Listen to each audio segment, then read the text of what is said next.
Hi viewers, কেমন আছো তোমরা? এই যে তাজা ফিশ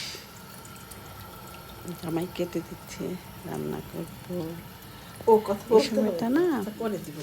বাজারে দাঁড়িয়ে গেলে কাটো, দেখলাম ছুরি একদম জানি, ফ্রেশ, সমস্যা নেই। একটু দামও কম। নর্মালি তো স্যালমন ফিশ সবাই জানো একটু দাম বেশি।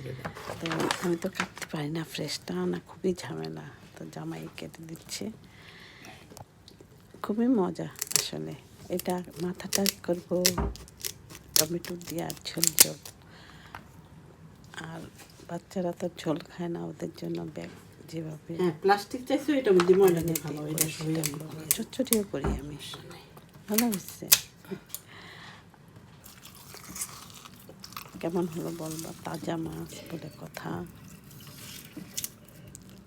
স্যালমন ফিশটা একটু তাজা তাজাই মজাই লাগে, সফট ফিশ তো। আমি তো কাটার ঝামেলা এই আনি না, বড় মা এরকম তাজা মাছ। তাজা মাছটা ইয়াই আলাদা। Thanks for watching, by.